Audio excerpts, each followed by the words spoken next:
Hare Krishna. So today I think we are going to, which verse is today? Hello, Dina. Can you tell which verse it is today?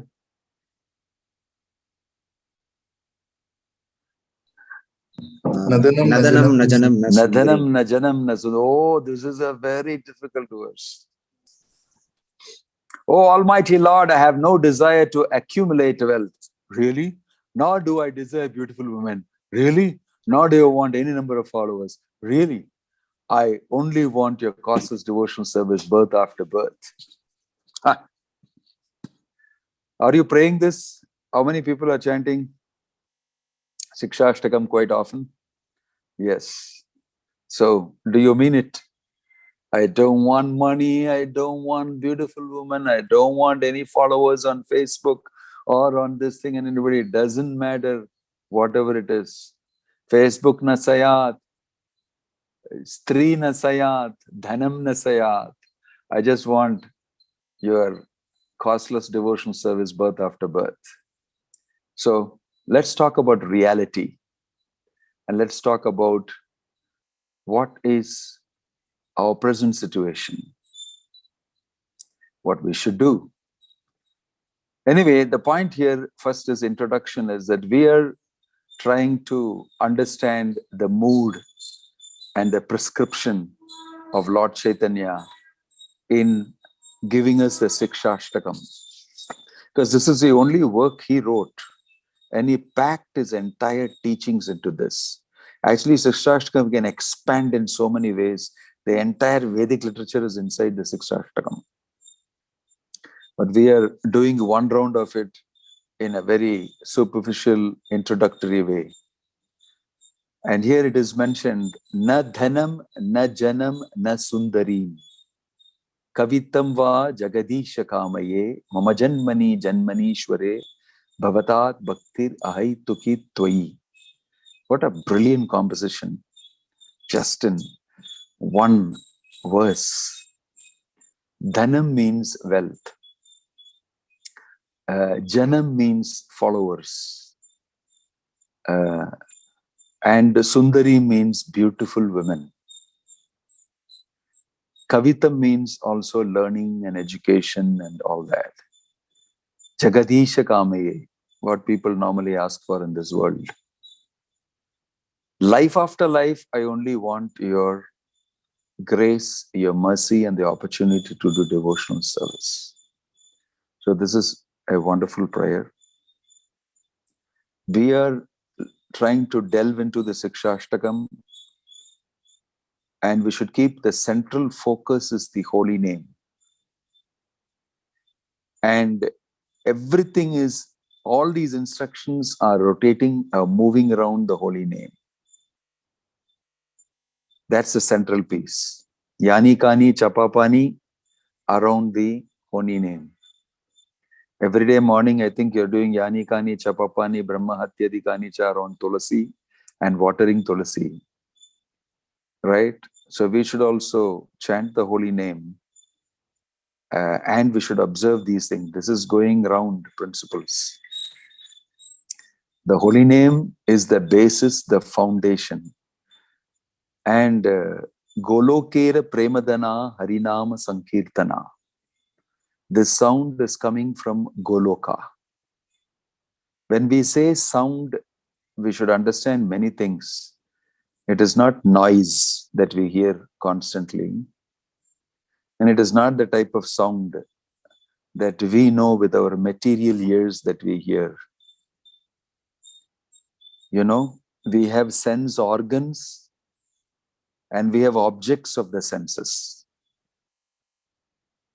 You will see that in the Bhagavad Gita, Krishna is saying in the 15th chapter.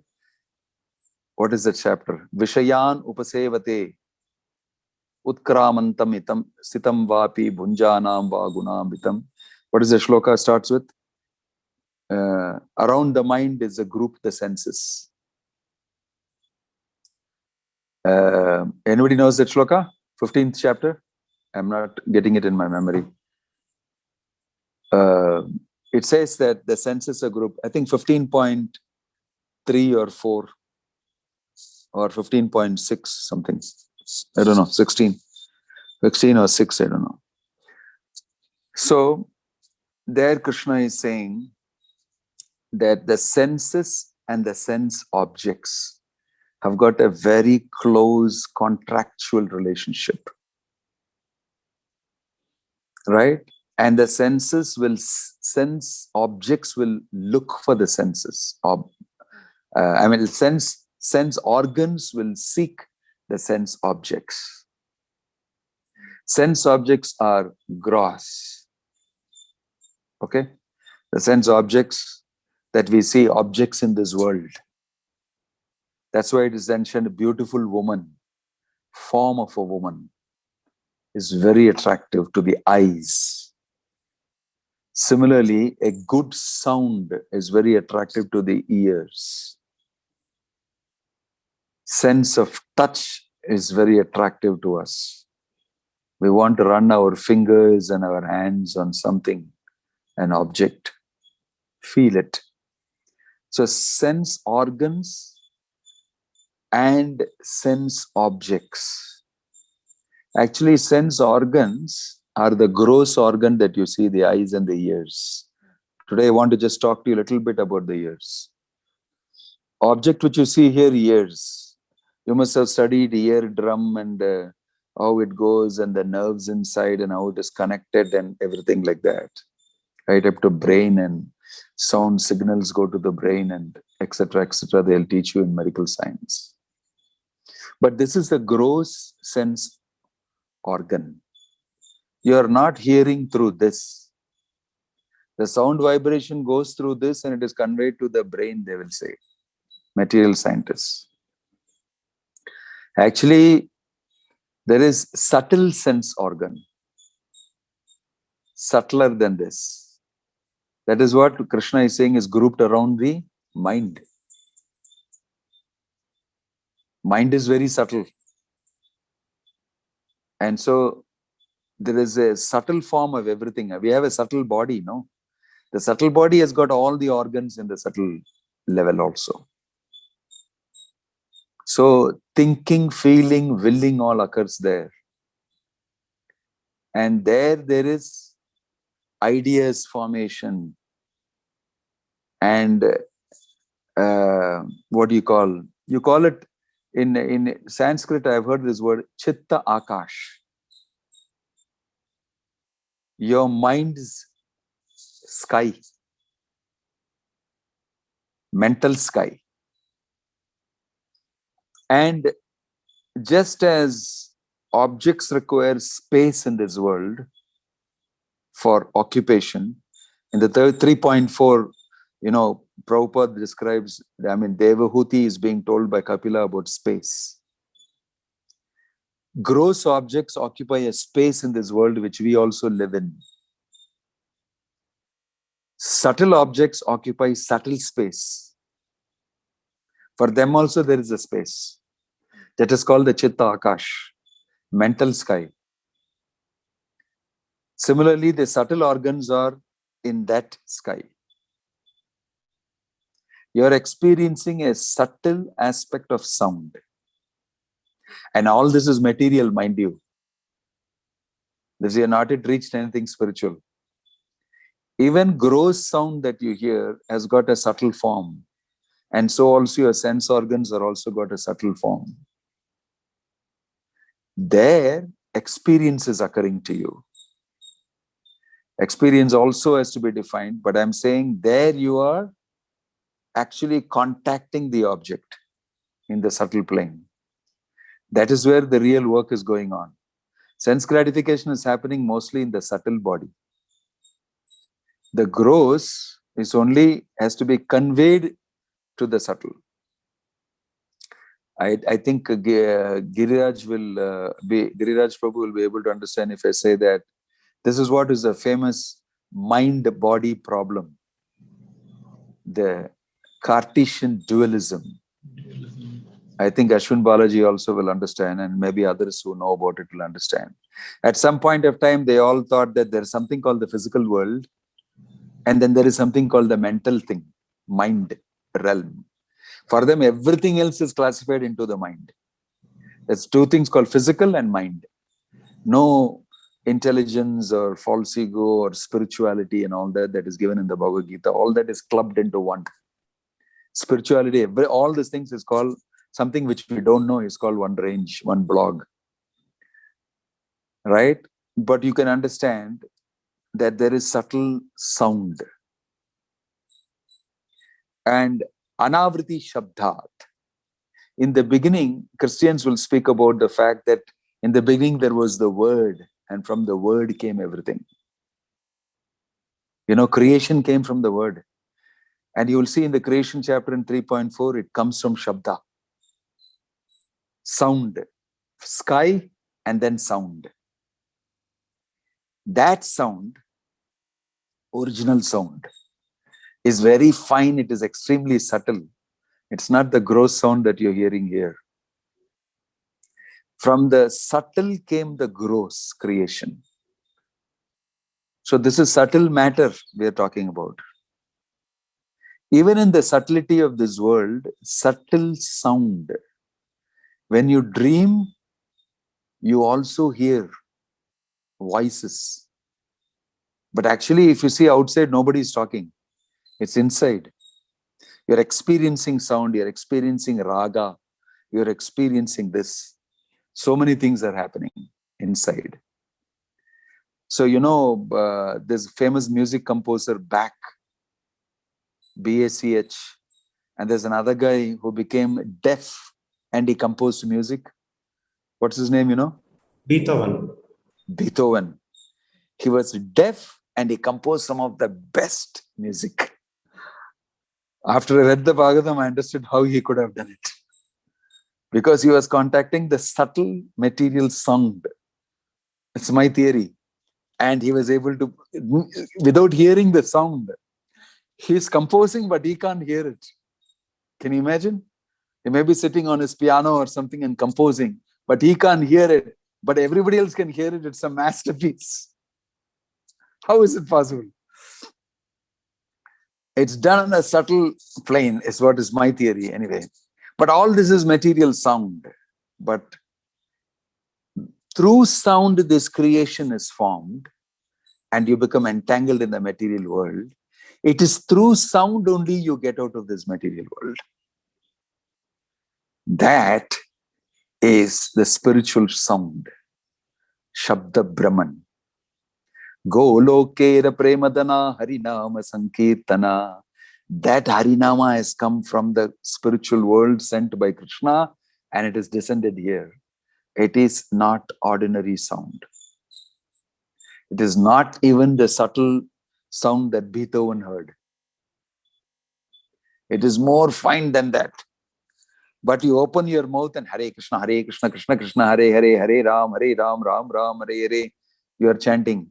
You are contacting the material portion of it which is coming out of your mouth. You are vibrating it, you may be thinking. Right? So, oh boy, my iPad is losing its power. So, this is an interesting thing I thought I should share with you. This is a central thing. Chaitanya Mahaprabhu said, chant this holy name. I have brought it for you. Enechi aushadhi maya nasi baro lagi harinama mahamantra lao tumi magi.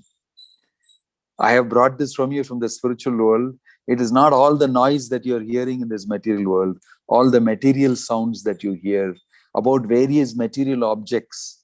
Objects require a sound to describe them. Bhagavatam describes it.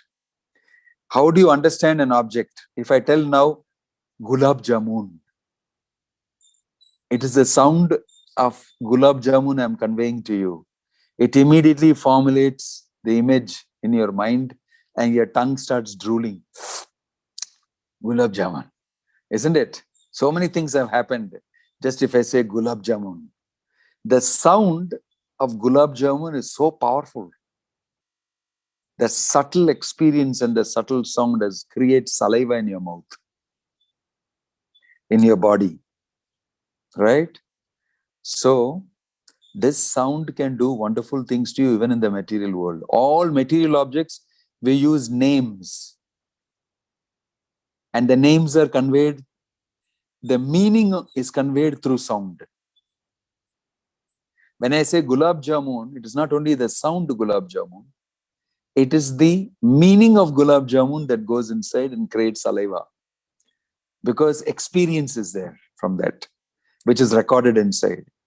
So there is sound of gulab jamun, which I say, and there is meaning conveyed by the sound, and there is experience, which you can recollect, and saliva comes from your mouth. All these things are happening. Third canto Bhagavatam will describe all these things very nicely. The definition for all this. Now, beyond all these things is the holy name. It's coming from the spiritual world. Shabda Brahman. Anything that is Brahman, absolute truth, as expressed, Krishna's pastimes, if I speak to you, it is Shabda Brahman. The Lord's holy name, Shabda Brahman. Brahma Shabda. Not ordinary Shabda of this world. This also can be called Brahman. Even matter can be called Brahman. It's also Shabda Brahman in different ways. But I'm trying to make a distinction. Now that is the centerpiece. Keeping this in the center, Lord Chaitanya is saying, in order to approach this holy name, you must amanina manadena kirtaniya sadahari. Now he is telling, you should not be attached to anything material. Na dhanaṁ, na janaṁ, na sundarīṁ, kavitāṁ va jagad-īśa kāmaye, janmani, janmanīśvare, bhavatād, bhaktir, ahaitukī, tvayi. Because this is not ordinary. There's a nice quotation of Bhaktivedanta Sri Thakur saying, anybody who simply opens his mouth and vibrates the holy name is not simply connected with it, just because he's saying it with his mouth. The connection, there is a hierarchy of connection inside also, in the subtle level and in the spiritual level. But gradually it happens. The holy name is so powerful. That is what Cheto Darpanam Arjanam means. It will start cleansing from the gross to the subtle, and you can see yourself. The mirror of the mind is cleansed. So what does it mean by saying that na dhanaṁ, na janam, na sundarīṁ? Because all that you'll have to deal with the sound of all these things and the meaning of all these things. Wealth, right from Bitcoin and cryptocurrencies, which are more subtle. But you work on it in a gross way only, although the wealth is subtilized, right? You need to actually think about it, and there is, in your mental sky, all these sounds will be there of the Bitcoin, whether it is that, what is it called? Bitcoin, other one is what? Some... Ethereum. Huh? Monero, Ethereum. Ethereum. Yeah. Ethereum and Bitcoin, all that thing, you keep hearing this sound, and even if they come in the form of a title in front of you on this thing, Bitcoin, it'll inside your mind, and all these are sounds. They're subtle sounds inside. You may not make it with your mouth, but the subtle sounds crowd you. So if a beautiful woman you have seen, the look of that woman will create a meaning and a sound in you also. Wow, she's beautiful here. Look at the way she moves. Look at the way she talks. Look at her nose. Look at her eyes. All these are sounds that are generated in your mind. Right? Subtle sound is also being generated. So you're meshing with that. So in all these layers, you have this type of sound happening. And it is disturbing. But if you can cut yourself away from it, these sounds will no more be playing in your mind. I call it mental noise.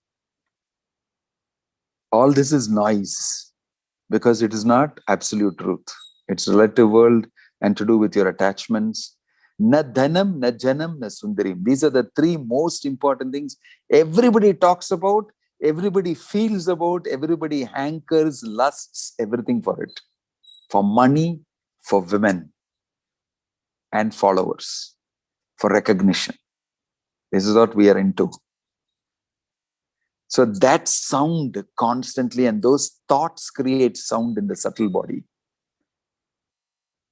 Keep it outside. How to keep it outside your subtle body? You have to first work inside the program. The subtle body means the program that's running in you, the software. He is telling, take it out, rewrite the program. What is the program I should be put? Mama janmani, janmanīśvare, bhavatād, bhaktir, ahaitukī, tvayi.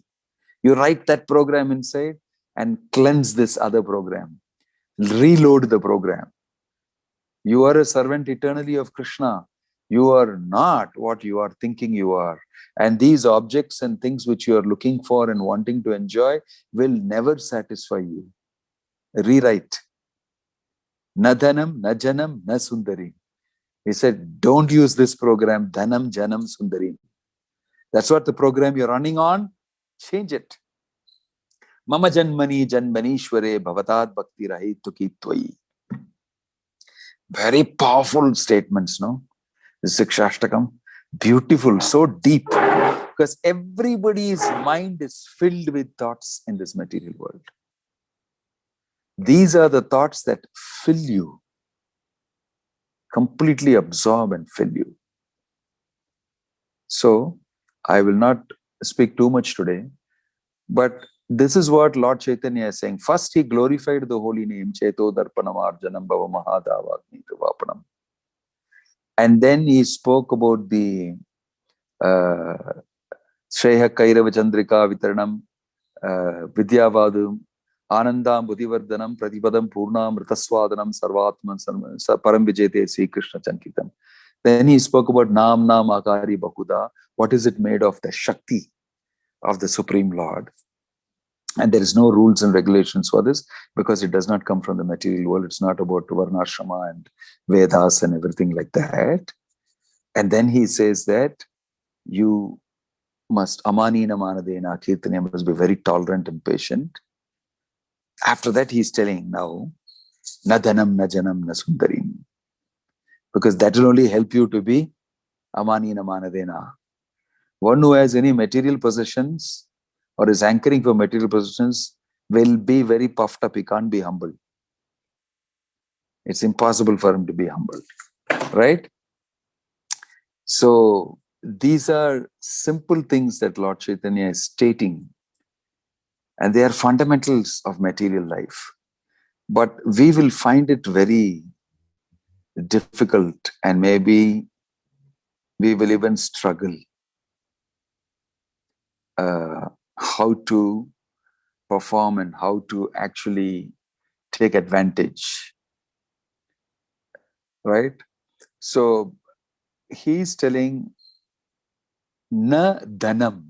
What does it mean?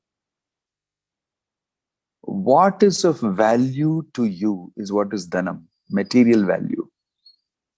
What is the material value to me is money. Economics is speaking about artha, what is of value. In this present material world, what is of artha is maybe Bitcoin,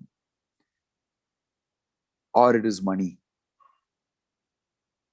For some people, the value systems are different, right? What is of wealth? Prabhupada explained that Gavena Dhanavan, Dhanyena Dhanavan. One who has got grains and cows has got wealth, according to our Vedic system. One who has got paper money, Prabhupada said, is useless. In the 5th canto, which we are reading now, there is description of gold being formed in the Jambu Nadi. Jambu fruit. You know, Jambu fruit in Kerala, it is there. I think Vivek knows that Jambu fruit. Adendu parayum Malayalatla. A vellai item. It will be pink. It will be like a bell shaped like this. In Malaysia, I eat a lot of that. It comes big. It was growing in Trivandrum in our temple. I remember those days. Jambu fruit it is. Chambakya. Chambakya. Maybe, I don't know how they say in Malayalam. But it is a fruit that is mentioned, described in the 5th canto in the Jambudvipa. Jambudvipa is named after this fruit. And this fruit falls, it's very huge, it's like an elephant. It falls down and crashes and the juice come out of it like rivers. And because of contact of the mud, whatever the type of mud there is, with these rivers, gold is formed in the soil. It becomes gold. And everybody uses that gold. There's plenty of gold. Everybody is for ornaments, necklaces, everybody uses. And everybody has everything in plenty. It's description of the Bhumandala. In that the Jambudvipa. And in Jambudvipa there is Ilavarta Varsha description and Bharata Varsha and other type of Varshas. In that Jambu planet, these types of, in each mountain on the either side, northwest, east, south, there's one type of tree, and there's a Jambu tree, and gold.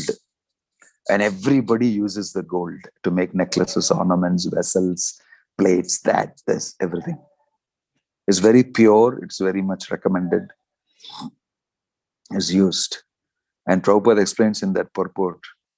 And today, all the governments are holding little gold, he says. And their currency is based on that gold. Their value and their currency is based on that gold they hold, which is nothing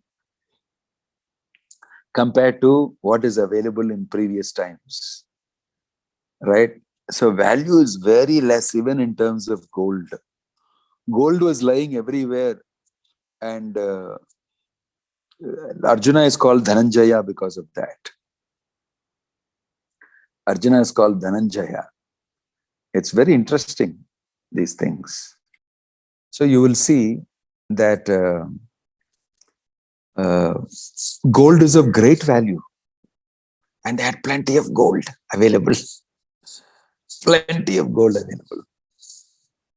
And so Prabhupada is commenting there that how stupid, you have hardly anything with you. And then he quotes about, and then there is a holy man who thinks that he can produce gold in his hand, a little bit, a few grams, and he becomes very famous and he becomes God.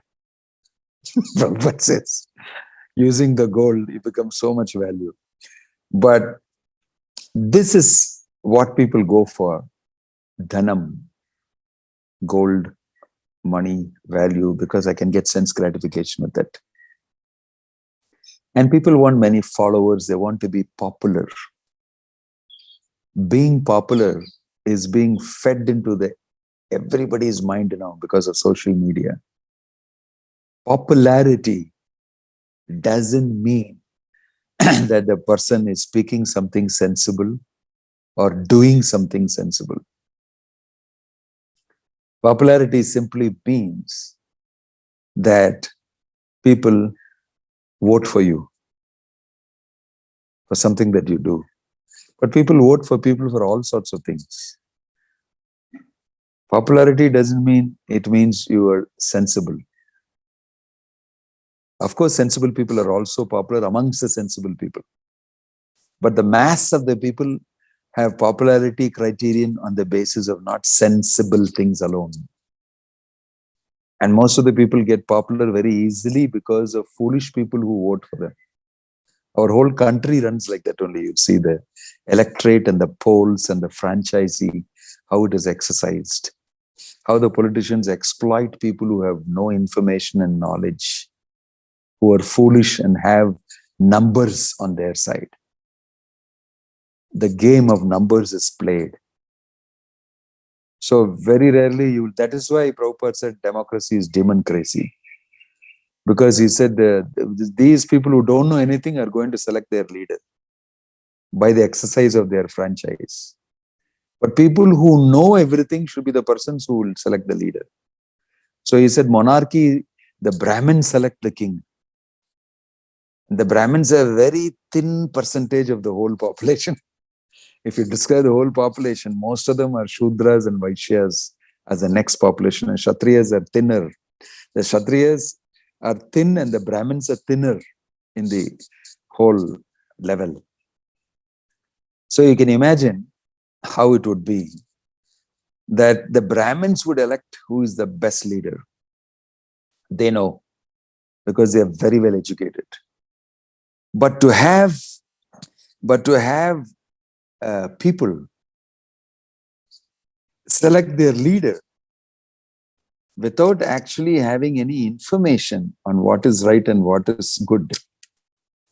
That is, in ignorance, they have to do selection. Anyway, I won't go into that too much. But the point here is that na dhanaṁ, na janam, getting approval from people is actually not necessary for a Brahmana or for a Kshatriya. They want to do what is right as per Shastra. That's what they want. They are not bothered about what the common people and the mass of people think. That is not very important for them. This is very interesting. What the mass of people think is not important for me. What is important for me is to make sure that I do the right thing as per the Shastra, because the bulk of the people don't know how to exercise their franchisee. So popularity, only foolish people will become thrilled about their popularity, right? But a king needs to be popular amongst the people because he has to lead them to Krishna consciousness. So he takes measured popularity with a purpose. They all have to feel good about him because he's leading them. Then only they will listen to him.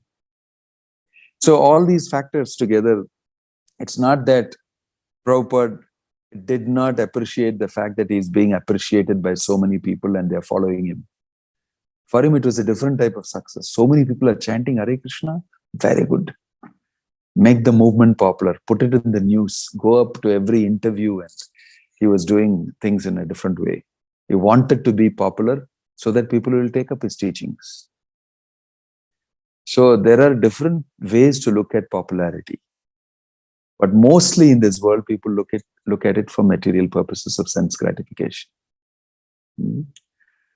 I won't speak much about sundarīṁ and all that, but I will end here and maybe take some questions so that we can finish by 8:30.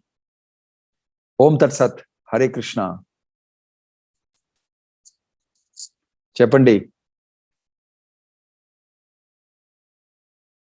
Na dhanaṁ, na janam, na sundarīṁ, kavitāṁ va jagad-īśa kāmaye, mama janmani, janmanīśvare, bhavatād, bhaktir, ahaitukī, tvayi. He's asking, I don't want any of these things. I only want your devotional service, birth after death. This is what is the International Society for Krishna Consciousness. You can tell yourself, yes, I'm following this. No dhanaṁ, no janam, no sundarīṁ. Or anything. I want to dedicate myself to chanting the holy name, propagating the holy name, and working for Prabhupada's mission.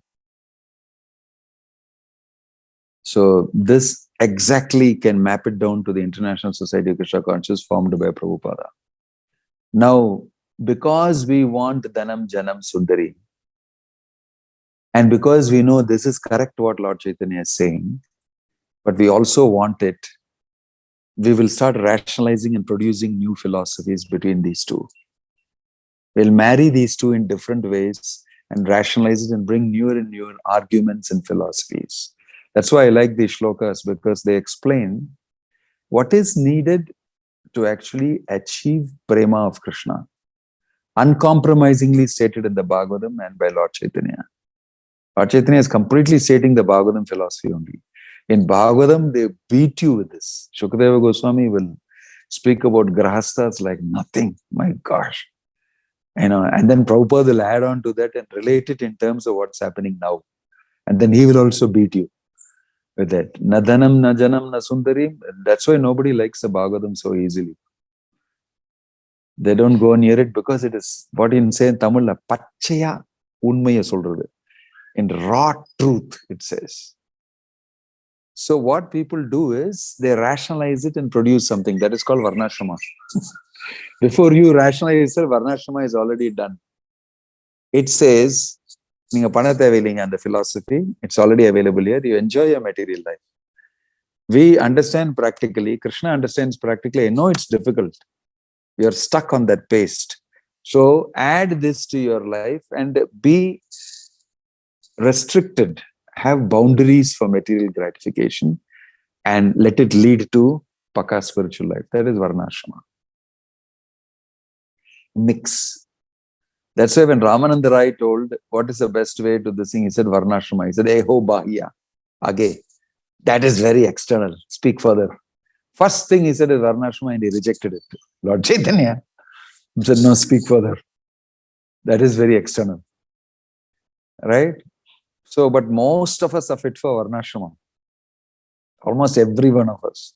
So Prabhupada floated the Krishna conscious movement, and before he passed away, he kept on telling for 1 year, 2 years, we must start Varnashrama. Varnashrama is necessary because he saw all the students are not able to control themselves in indulging in many things. So he said, we must have Varnashrama. Right? So you can see that it's a mix.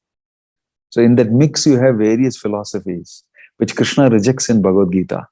Tvayi gunya vishaya veda nistrai gunyo bhavarjuna.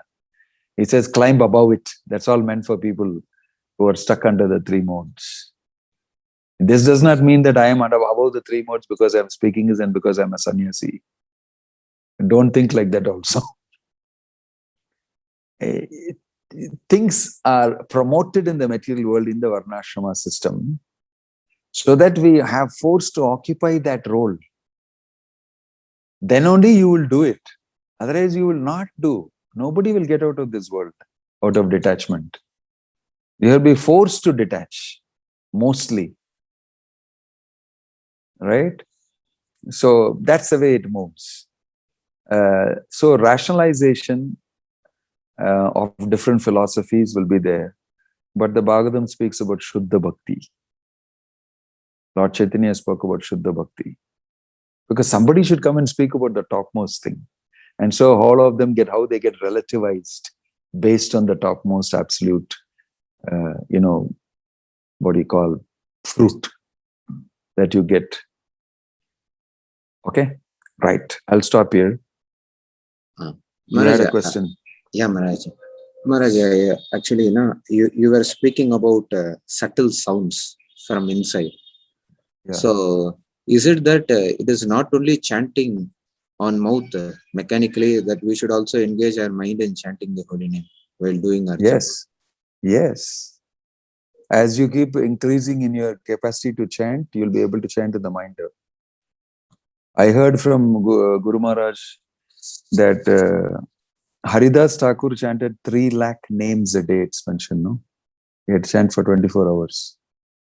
If you put your timing of how much you are chanting, how much it takes for each round and see, you can never chant so many within 24 hours. So I was told that he chants in the mind very fast. Then only you can cover so. He's a very advanced chanter. It is not that he chants only through the mouth. If he chants through the mouth, he cannot finish so many japa. So he has already gone through that stage of chanting through the mouth and doing. He is chanting on the subtle plane, is what I understand. That's my understanding. Otherwise, you can see if you put how many rounds we are taking, how much japa we are taking, so much time, no? If you put and see 3 lakh names, how you can chant, you cannot chant within 24 hours. I calculated it. It's impossible to chant within 24 hours. So I used to think earlier that how is it Haridas Thakur chanted so much, they are telling. Hare Krishna, Krishna Krishna, Hare Hare, Hare Rama, Rama Rama, Hare Hare. That takes a certain amount of time. That means, does it mean that I am restricted? I cannot chant beyond a certain level number of rounds because of the human body? I can't glorify Lord beyond what I want. It can never be like that because the name is unlimited, Krishna is unlimited, and the scope for you to serve Krishna is unlimited. Isn't it? So he was chanting on a different plane. Mental plane, spiritual plane, everything. He crossed. When he was completely 24 hours chanting, like that only you can do. This is my understanding. Right? So, when you chant, a lot of the time we are on the gross physical world plane only. And we are struggling in that under the 3 modes. That's why your mind will disturb you when you're chanting Hare Krishna. because there's some other noise in the mind. And the physical thing noise is coming out of your mouth. But when you capture the mental aspect of chanting also, then there is no more disturbance because your meditation is perfect. Dhyana, your, speak. So Prabhupada said you keep chanting and it will slowly climb up to the mental plane. That's what he means. Okay, I hope that helps. Right. Any other question? Nandeep? Hare Krishna Maharaj, Dandat Pranams. Maharaj, a couple of questions, if that's okay.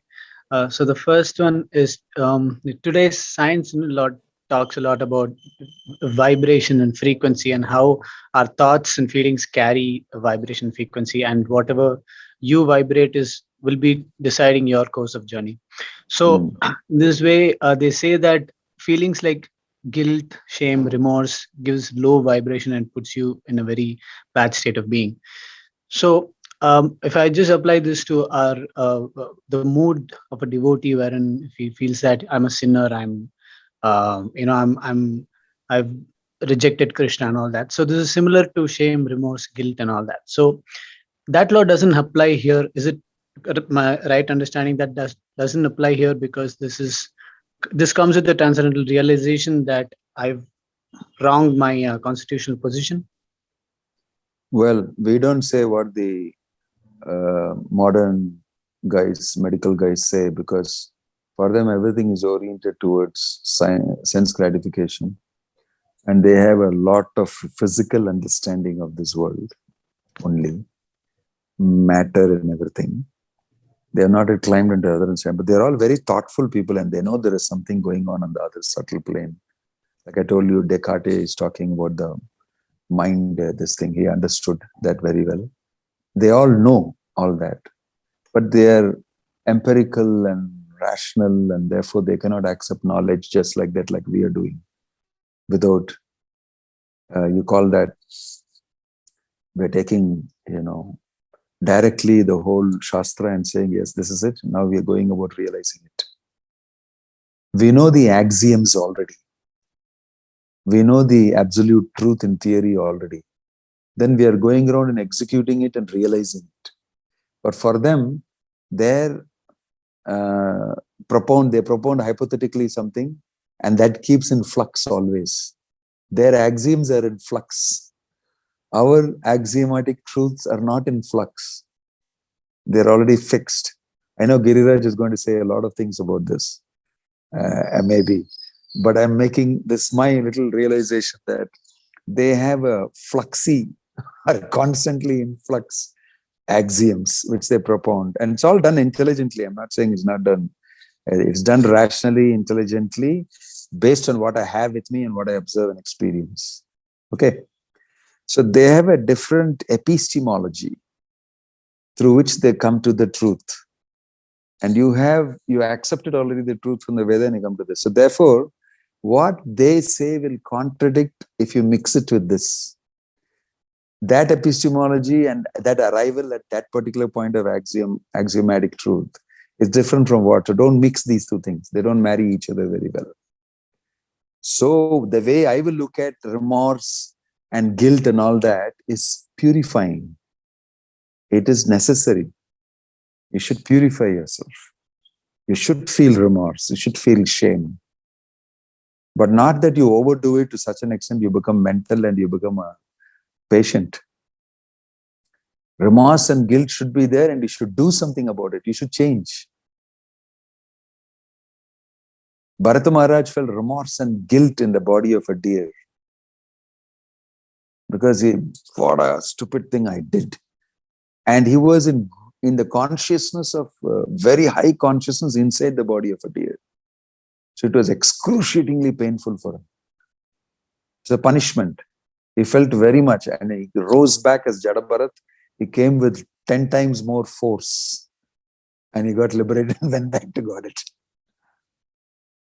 So remorse, guilt, and all that is helpful for us spiritually. This doesn't mean that we should become junkies for remorse and guilt and therefore constantly do something that is wrong so that I'll remain always in remorse and guilt. The mind comes up with fantastic explanations for how to have sense gratification. Within the type of reasoning that you put in from the Shastra, it will catch hold of that and take sense gratification out of it. Right? So the other side also is not true. I hope I've tried to clarify what you're saying. Yes, Maharaj. I mean, so one is on the relative truth and the other is on the absolute. So yes, that's thank you, Maharaj. Can I go to the second question? Yeah, which is, yeah. Maharaj, this question is from previous verse, Trinadapi Sunichena. So I'm just wondering if the humility and all that shouldn't be at the, contradictory to confidence and enthusiasm. So we see nectar of instruction that we should be confident and enthusiastic. But this confidence is in the confidence, my understanding, Maharaj, is that my confidence in the words of Guru and Acharyas, and enthusiastic to carry forward their orders. Because if it is confidence in my endeavors to progress in Krishna consciousness, then I'm afraid it will be at the cost of humility. So, No, no, not true. The Utsaha, Nischaya, Dhairya, Tatat Karma Pravartanat speaks about having confidence. That confidence doesn't militate against your humility. Don't think humble people are stupid and docile and they don't know what they are doing. Humility is powerful strength. If you look at it materially, you see it differently. A person who is humble is internally a very strong person. He doesn't waste his energy in the wrong direction, that's all. Same humble person, if necessary, he'll get and give you one whack and send you spinning into the nether regions if he wants to. And there are instances of that. Where required, he will do what is necessary. You can see that in the Bhagavatam in many places. So don't think humility is materially some docile, servile, fawning, groveling on the sand type of a creature who needs to be treated like that. No. Humility is a powerful quality. Humility will come only when a person is fully realized about many things and he has full knowledge. It's a position of strength in terms of spirituality. Okay? It doesn't militate against, confidence doesn't militate against humility. Confidence is I should say, a co-brother. He goes in tandem with humility. You know, they both are two sides of the bullock cart, two oxen carrying the yoke. Both humility and confidence, they go together. If you're humble, you're really confident. If you're puffed up, you are very low confident inside. That's why you constantly get agitated and you're afraid. You'll see these are characteristics that group around one type of quality. Certain types of qualities come out of one type of fountainhead. Okay? Yeah. Okay, I'll play on that. I'll come back to you. Giriraj Govinda and then Rasayana Katha. Maharaj, Hare Krishna. Maharaj. Hare Krishna. Maharaj, actually, Nandi Prabhu's question was tricky. Yes, it requires a little more answering. Agreeing that confidence is required, but not in one's endeavor, but in gurus and shastras like that. But I think one should have confidence in one's endeavor also, no, Maharaj. Otherwise, we will come across as very... No, if it flows out of the confidence you have with Guru, Shastra and Sadhu, naturally you will be confident. I am not the one who propounded and is the originator of that particular instruction that I'm carrying out. So when I am the person who has done it only, I have to be it'll be very difficult for me. But I am already taking from a solid source and I'm following that. So I'm confident. Just like the child is very confident if the mother tells do this, he'll happily do it. Why? It's not my decision. But as the child slowly grows, his mother will make him take decision, and you will see there will be a lot of rebellion. You tell me what to do, I'll do. I'll not do on my own type of thing will come. In ISKCON movement, it is all the time like that only. Why? No, Prabhu, I am very humble. You tell me what to do. Very smartly, they will tell you to do what you do. You tell me whatever you want, I'll do. Although I'm capable of doing it on my own, you tell me. That is politics, actually. It's actually politics. This is what they do in all the corporations. My boss, whatever he tells, I do. I get my salary and get out. Who cares? Let him do wrong. If it is wrong, I just did what you told me. That's all I have to tell. Right? Yeah. My thoughts on today's class. First of all, it was very philosophical, Maharaj. Very thank you for. It's meant to be like this in this session. Okay. A little jokes and deep philosophy. No great katha. Okay. Maharaj, a couple of things what I gathered while I was hearing. I think again Nandi put this question only about low frequencies and things like that. I think it's a very good empirical case, Maharaj. We can sometime back I saw some devotees having done some experiments like this with Hare Krishna mantra, effect of that on the brain, some Yes. alpha waves like that. Dr. David Wolf. David Wolf, is it? Okay. Yeah. W2OSLF. Okay. Wolf. It's not a wolf. It's wolf. It's distinguished from a wolf. It's not a wolf. Dr. David Wolf. He's our, what's his name? Dina Sharan. I don't know. I forget his name. He's a sociology PhD. Long back, 20 years back, he did this experiment. He had some probes and all on the brains and made them chant Hare Krishna and proved that it was brain function and waves and all, something he did.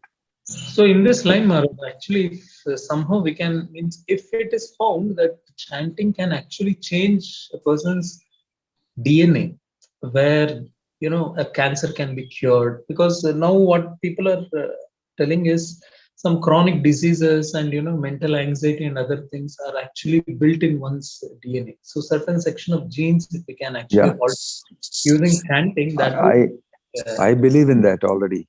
Because yoga, they have already proven that.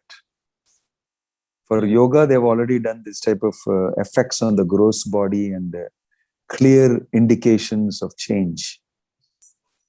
With yoga and pranayama and all that, they will say. It's very scientific, pranayama and all that. Pranayama affects the mind directly.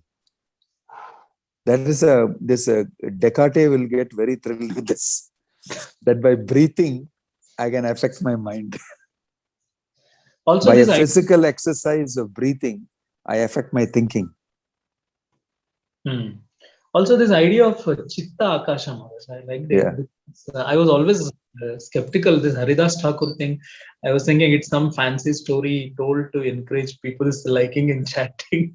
Over a long period of time, I realized this from different quotes here and there. Once Guru Maharaj said this, and I took from this like this here and there. And I thought that this is what it is. So because it is not possible to chant so many names of Krishna within 24 hours. Yes. I mean, scaling it down to our living and our type of this thing. But obviously, Haridas Thakur's consciousness was very high. So he was able to accommodate that level of devotional service. Although the body is unfit for that. He was doing a devotional service that is beyond his own physical body. Maharaj, this in the beginning of creation, you said you quoted the Bible.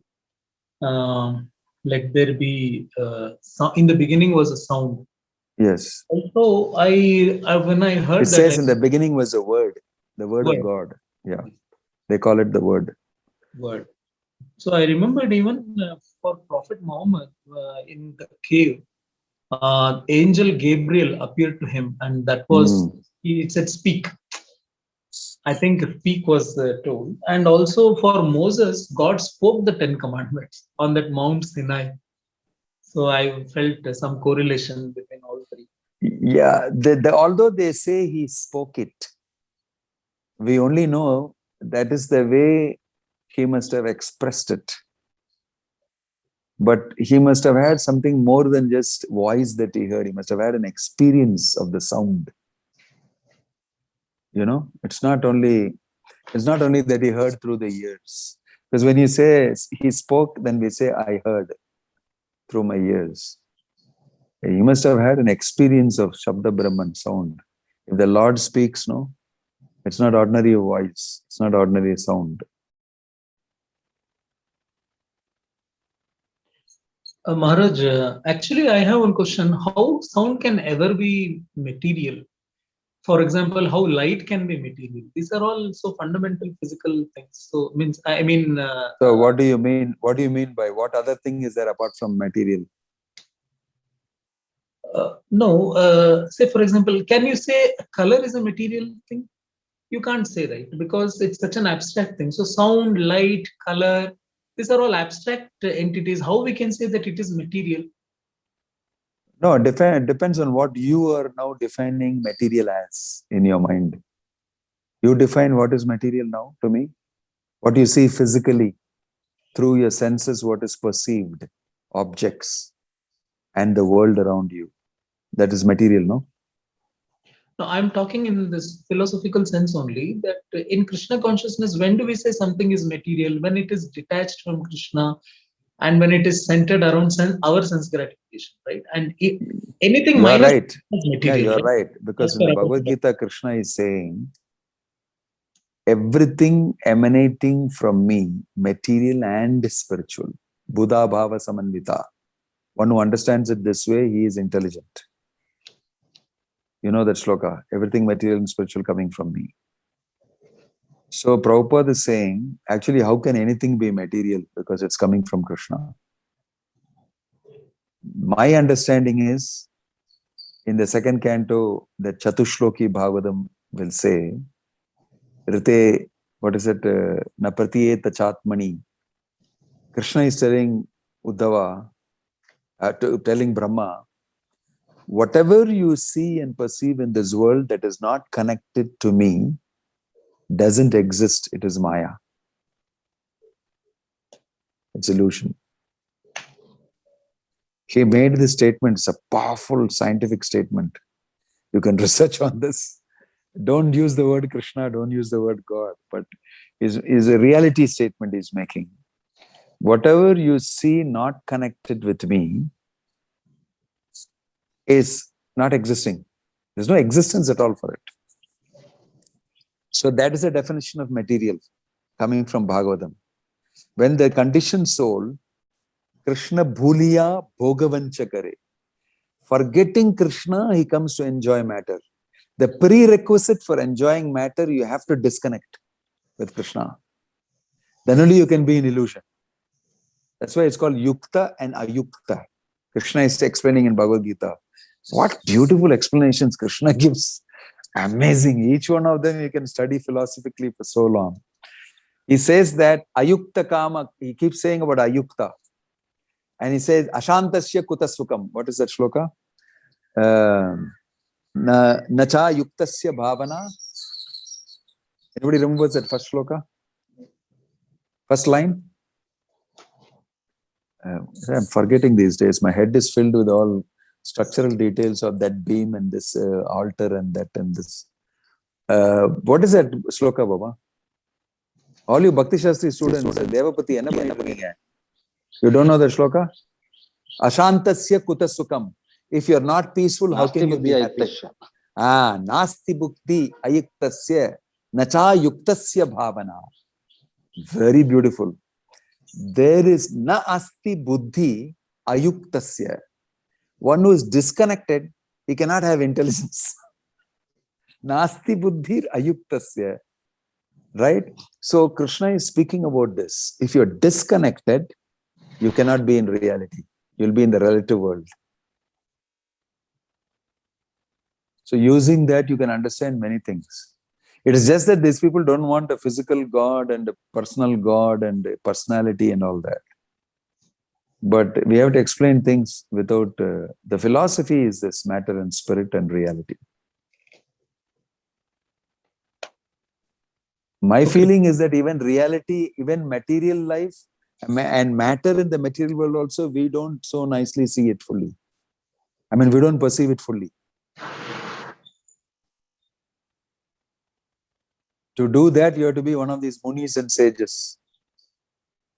They were not Krishna conscious, but they saw matter as it is. Markandeya Rishi wanted to see matter as it is. What is your Maya Shakti? I want to see. And Krishna showed him, okay, go see it. It is mentioned in the 11th canto, 12th canto. Actually, he told, I want to get an experience of your Maya Shakti. What a thing to ask. He said, okay, here it is. And his whole ashram got flooded and he was in the pralaya waters. He had an experience of Maya Shakti. You said about this Chitta Akasha, right? So in the dream, what I heard, I'm not very, I heard about this long back. I connected it up, like I said. I could do some more work on that, what it is exactly. But this is what I understand. Maharaj, one interesting thing is in the dreams also we hear. So that means to produce sound, we really don't need any physical things. Exactly. Then where is the sound? What is the origin of sound then? I mean, what is all origin these of these subtle objects and subtle sense organs are like that. I don't need, I can also see in my dream. A blind man can see. That is proven, even in modern science. And today is this thing, my sense organ is closed, but I can see. Because your sight is only coming out of previous memories and images and all that you already have in store, is what they will say to you. It is just these things connecting up with that, and that thing comes up. I don't need this eyes to actually see. Of course, I can't play cricket and tennis. Maybe you can even play if we get trained. Because that's how Arjuna was trained. You know, Arjuna was trained by Dronacharya to shoot in the dark, which king, who is this king who was he shot that person in the Sharat. What is Dasharatha? He shot in the dark, no? He was also good at shooting in the dark. Arjuna was taught by Dronacharya that actually you don't need the eyes to shoot. This high class understanding. Then he told him to eat. When that night he was eating, the server was told, you feed Arjuna without any lights. Put off the lamp. He put off the lamp, and then if he's wondering what the hell is going on, what do you mean putting off this thing? Nobody spoke anything, but he was hungry, so he ate. The hand went to the food and it went to the mouth automatically. So as he was eating, it struck him. Wow, I can also shoot like this. If I practice, out of practice, I'm able to eat. No, I don't need the light. I know where my mouth is. There's a famous saying, put your foot where your mouth is. You know that English phrase? So he was able to see that I can eat in the dark. I should also be able to shoot in the dark. I just have to practice. Eyes or not, he went beyond the eyes. So all this is proof of the fact that the sense organs have their subtle manifestation, which is more powerful than the gross sense organ which you see. We are all conditioned to physical world in material science and the type of education we have. But India is a place where the subtle science prevailed as more important, even in matter and material science study. How do you think Narada Muni traveled? He traveled in a subtle body. This is a science. This is a physical. This is a material science. Hanuman became small and went through the keyhole, no? And he went the Lanka queen. He made himself small in front of her and suddenly became big and gave her a slap. She got the slap of her life. She fell down. And she said, now it's over. When a monkey comes and you fall down, that time of Lanka is over. It's been told to her. She knows that this is the beginning of the end. She came to know. How can a monkey do this to me? So all these are mystical things which we use the word mystic. Anything we don't understand, we will say it is mystical. But sages and all understood these subtle things and they were operating on the subtle plane. Siddhaloka is filled with this type of siddhis. All this is true. In Kali Yuga, you cannot see it. That's all. Rene Descartes will have the time of his life if he comes to know all these things. The mind-body problem he'll solve like that. Okay? Right. Rasayana Katha, what have you written? Can you please mouth it? Because I'm on my phone, I don't know whether I can read it so well. And then after that, Narahari.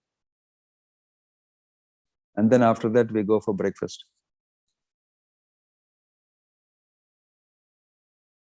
Hello, is Rasayana Katha there? Hare Krishna Maharaj. Yeah. So just a quick question, Maharaj. It was a beautiful session today. Just a quick question that most of us we've been raised in societies where we have been ingrained with all sorts of value systems, which make us strive for different aspirations inside this in our life.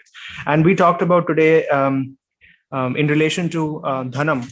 You spoke about our what we value in life, and that's how, and around that our life revolves. So, having come into Krishna consciousness, what efforts can we make to actually make a conscious shift of those value systems so that we can meld our lives in a way that is conducive for Krishna conscious growth? Coming from a background that is not so conducive, how can we shift our value systems consciously so that it can be conducive? That's the meaning of spiritual life. That is the meaning of it is not only relevant now, it's relevant in the past. Hiranyakashipu obviously had different values. His son had a totally diametrically 180 degrees opposite value. Right? That has been existing all along in the material world. Materialism and the desire to enjoy separated from the Lord is the saga of the conditioned soul. That's why this material world is created by the Lord. It's so beautiful, this philosophy, The more I think about it, what a magnanimous personality Krishna is, how broad he is, and how responsible human life becomes because of that for each one of us, and how we cannot blame anybody but ourselves. It's laid it squarely, and he is inviting you. So you have to get up and be yourself. Originally what you are. Jivere surupoi krishnere nityadas. That is the challenge standing in front of you. Nobody is going to do it for you. Only you have to do it. If you mess around in this world with different type of attachments and material connections, na dhanaṁ, na janaṁ, na sundarīṁ, I don't want followers and I get attached to them. I don't want a woman, I get attached. I don't want money, you get attached. Any material object I don't want to get attached to. Right? And I want to be only attached to your lotus feet. So this is the saga of the condition. So we have to do that. We have to understand it from all angles. It may take a few lifetimes. It may take a little bit of beating and a little bit of suffering and this thing and all that to understand. But it's growth. You should be interested in that growth. That is richness. That is value-based living. In that living, you're growing rich internally. And it is a permanent asset. This internal growth and richness is real economics. All the economics should be based on that as the currency. Whoever has got bhakti is the richest man. This is the richest man. That's the community that Prabhupada wanted to create. Who has got bhakti? On the diametrically opposite side you have who has got money, he is rich. That's a material world. So we are 180 degrees different. So we should develop that value system. We should value people even if they do a little bit of service. That's that beautiful shloka in the Bhagavatam, the Sudama's pastime.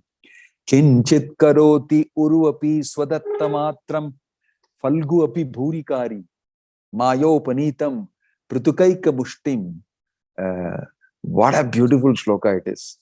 Sudama is realizing value that has been given by Krishna for his bhakti. And he's telling, Kinchit karoti uruvapi swadattamatram. I did one small thing.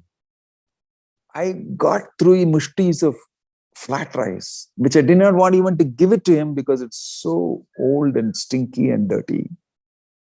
But he took it out of me and he made a big thing out of the kinchit karoti. Little bit of something I did, he made it so big, and falgu api bhurikari. And all the big things he did to me, gave me a new cloth and gave me his whole bedstead to rest on. He gave me a feast, washed my feet, welcomed me, and all the palaces, this thing I did. That he made it very small. But he made my devotional service so big. And then he says, that is why he never offered me anything material. Because he wants to preserve my bhakti. He's going back home and thinking all these things. Look at his value system. I came to ask for material help, and Krishna did not give it because my devotion is of much greater value than the help I'm asking for. I know what Krishna has done to me. He's going back. This is value system that we should establish. Anybody does a little bit of devotional service, it's great in this world. Because who does devotional service? This world is a place where people of Krishna bhuliya bhogavancha kare. They came here to stop doing devotional service. Why will they do devotional service? They'll do only the opposite of devotional service. So anybody who does devotional service should be valued because that's what is the spiritual world value. In ISKCON, that is the value. I hope that helps you. Yes, Maharaj. Thank you so much. Yeah. Om Tat Sat. Hare Krishna. Nandeep, yours is the last question remaining. I remember it. Hare Krishna Maharaj. I hope you can able to hear my voice. Oh, I'm sorry, Narhari. Yeah, Narhari. Okay. Maharaj, this prayer, I don't want women, I don't want to get famous, I don't want followers. Don't chant if you want. Because if you want and then if you don't want and if you chant this, Krishna will make it so. And then if you want, it will be very difficult. In reality, Maharaj, I remember one devotee in Kerala saying, when he chanted this, his face became very small. And he said, I don't think I can chant this. Because I don't think I'm free from dhanaṁ, janaṁ, sundarīṁ. I don't feel like chanting this portion of Sikshastakam. Anyway, go ahead. In third kind of Bhagavatam, Maharaj, like Kartava Muni achieved like Krishna by meditating. Like he personally seen Krishna face to face, and they had the conversation. After that, he was praying for like I want to marry a girl who is the same nature as exactly. Mine. Very nice, no? Yeah, that's a very important point you raised. Yes, but Kardama Muni's statement was very plain. I have to enjoy my senses and renounce and do what I'm supposed to do in the rest of life and become perfect. He is a person who followed the Varnashrama very perfectly, satisfied his desires and also got love of Krishna. And Krishna was directly involved in everything that he wanted, and he was very paka in his execution. So he's a wonderful example of somebody who can have material desires, recognize it, pray to the Lord, get it satisfied, and renounce. All that happened to him, which is what is the system set up by Krishna. Well, now today, you can chant Hare Krishna And you can keep your desires to a minimum in terms of exercising it. And try as much as possible, because the less we entangle ourselves, the better for spiritual life. That's the way you should look at it. But each one should design a system for himself, whether I need to have this or not, whether I can avoid it, and when it is absolutely necessary or it's not really necessary. You should judge like that. When walking around in this material world, we contact so many different situations and everything.